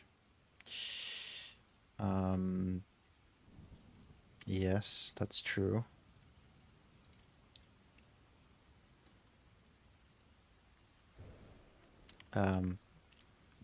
A byte value, a character, or a grapheme cluster, or a string slice. So if you really need to use indices to create string slices, Rust asks you to be more specific. Oh, so there is a way, but it's kind of like doing it, it's forcing you to do it in a way that is safer. So rather than indexing using the square brackets, you can use what? Rather than indexing with square brackets with a single number, you can use square brackets with a range to create a string slice containing particular bytes. Okay, that makes sense. So from index 0 to index number 4. And therefore S will be a string slice that contains the first 4 bytes of the string. We mentioned that each of these characters was 2 bytes, which means S will be the first 2 characters. Okay. But the problem here is if you don't, if the Rust compiler doesn't know what language or what value you're going to give the string, then one character could be 1 byte or it could be 2 bytes. In this case, it's 2 bytes per character, but if you just put hello or hola, this is going to be 1 byte per character. So if you're doing, if you're going to hard code 0 to 4, you're either going to get 2 characters or 4 characters. So how can you predict that? There's got to be some way to like ensure that you're getting consistent functionality here. I don't get that. That's kind of weird. If we try to slice only part of the character's byte with 0 to 1, Rust would panic at runtime in the same way as if an invalid index were accessed.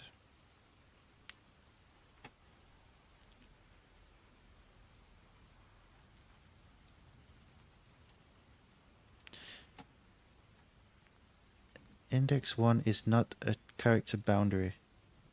It is inside 3 between bytes 0 to 2.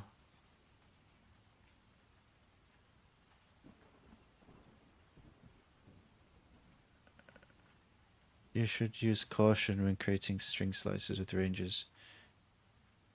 Yeah, I kind of realized that.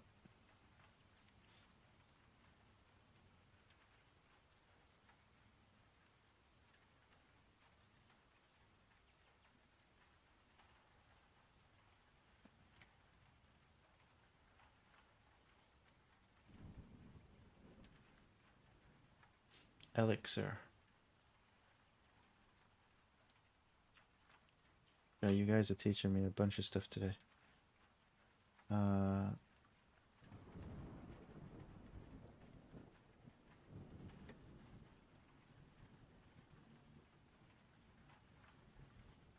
Interesting.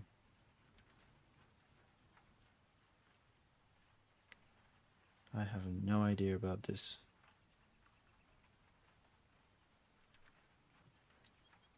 When was Elixir created? I feel like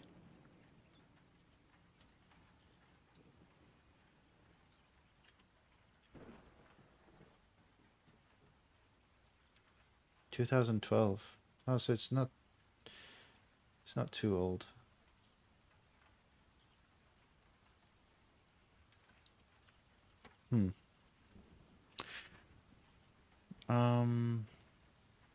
Methods for iterating over strings. The best way to operate on the best way to operate on pieces of strings is to be explicit about whether you want characters or bytes. Okay. I feel like specifying characters is a lot more... It's a lot easier to program.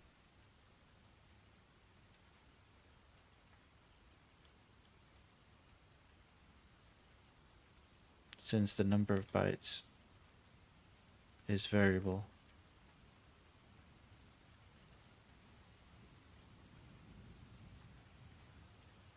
So you can do... it's a standard for loop. And it uses the chars function to get a list of the chars, the characters. But if you use bytes, then you get a bunch of bytes. Okay. And of course use the bytes function.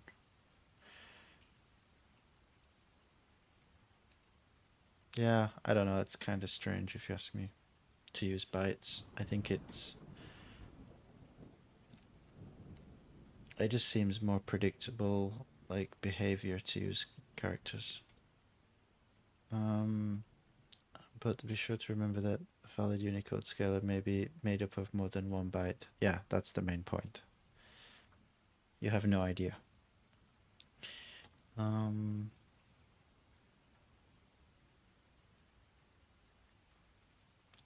So getting grapheme clusters from strings is complex, so this functionality is not provided by the standard library.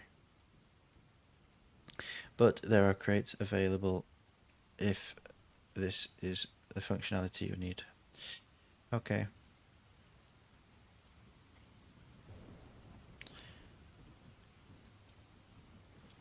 Wow, it's getting late. I should probably end here for today.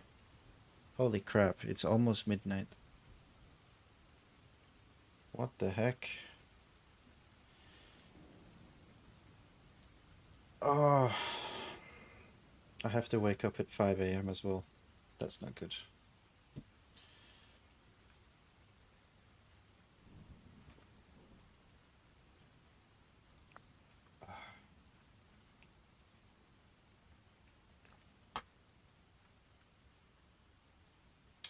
Although I'm quitting my job this month, so I'll have a lot more time probably next month. Having said that, my parents are visiting.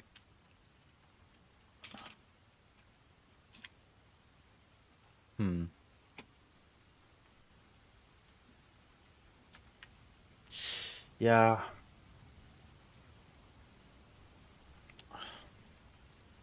Like, as soon as I leave my job, I'm gonna go into, like, super focus mode with this stuff. If I can do Rust before my final day at work, I can get a really good head start, I think. I have some projects that I want to make with Rust, but my skills are just too bad to do those projects. What chapter am I on? I'm on chapter 8. So that's 8, 9, 10. The final chapter is actually a project to build a multi-threaded web server. So technically It's actually 20 chapters. So I'm almost halfway after 1 week. So should be another 1 week until I finish this. What do you call it? The Rust book. What does this look like? I'm kind of curious.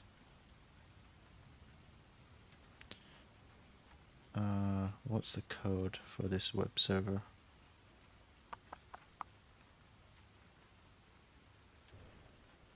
It's probably going to be quite simple. I remember doing something like this in C++ when I was in college. We had to make our own WebSocket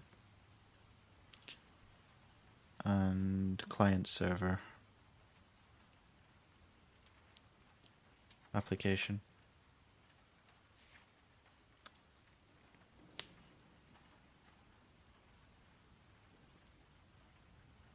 It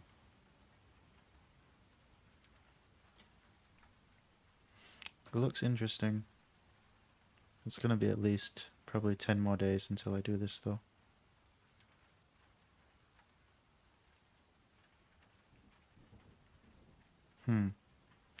Okay, well,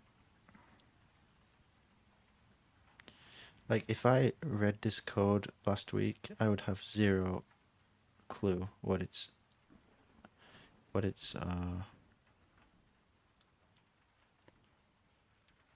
means.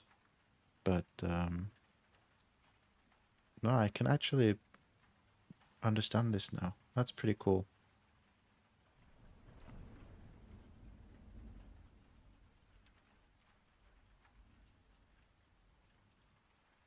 It's not as bad as I was expecting. It was kind of intimidating at first, I think. But actually when you sit down and go through it slowly, it's not bad.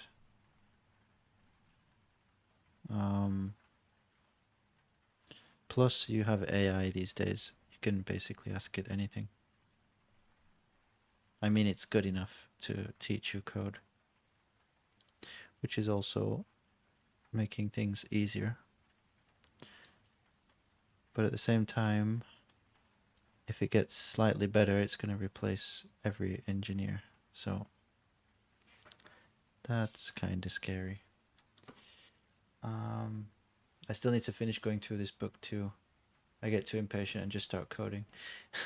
Well, you know, coding is what is it? Practice makes perfect. So to be honest, I should be coding a little bit more than I am.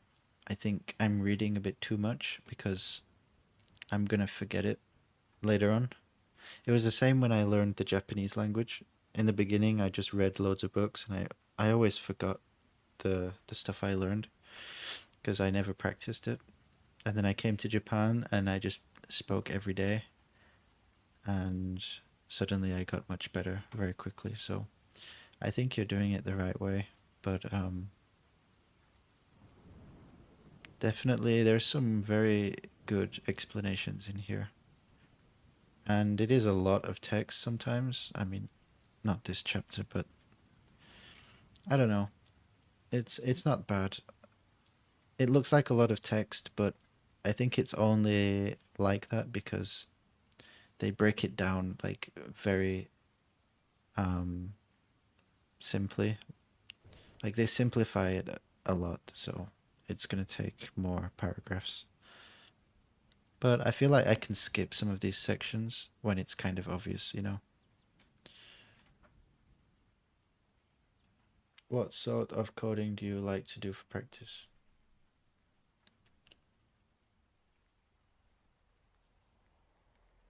If you're if you're talking about me, uh, to be honest, I don't really practice much these days, but the last time I did,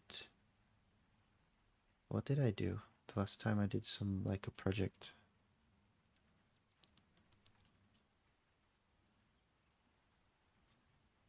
It's probably like it was probably like 1 year ago or something. I made a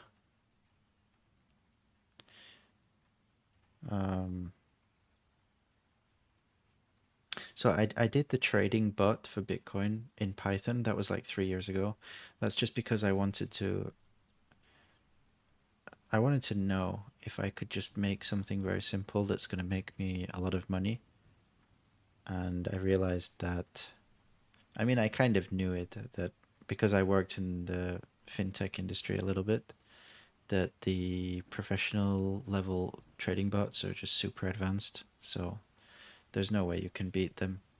But, you know, in terms of like just trading once a day or something like that, I thought maybe I could make some profit, but it turned out to be a lot harder than it turns out. It's more profitable to just buy once and then just never sell.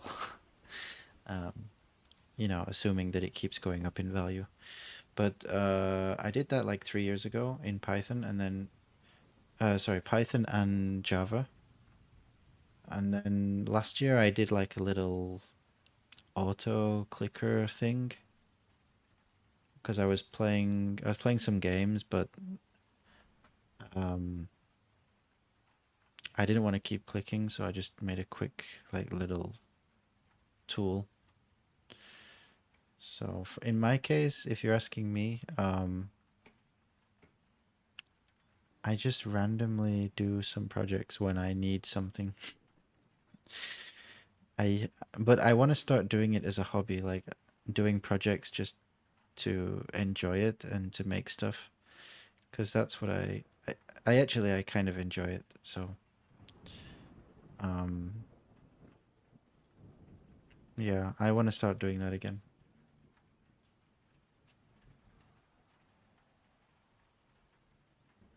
But yeah, I never make something just for the sake of practicing, which is not very good. I should do it more, to be honest. But yeah. But anyway, I do have some ideas for projects in the near future. I really want to do it in Rust, so that's kind of one of the reasons why I'm learning. Um, I won't go into too much detail about that project because I think it will be kind of fun to talk about it when I'm doing it. But it's basically I don't think it exists right now. Basically, so I have an idea for a solution to the traditional way of storing customer data in databases. I don't think it's good. I want to change that. So I have an idea to just make a library in Rust.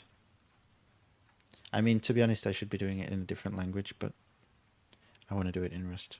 So it's going to be like a library to replace the traditional way of storing customer information in databases. So anyway, that's me. I'm done for today. I need to get some sleep. But yeah, thanks for joining today. It's pretty fun. I'm basically doing this every day, just as much as possible. Maybe like 1 hour per day or something, because I really want to finish this before the end of this month. I think we're on schedule, so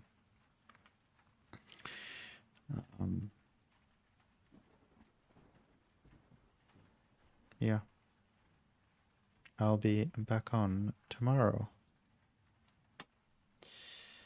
Yep, thank you. Thanks both. Thanks, Czech. Thanks, Abby. See you later.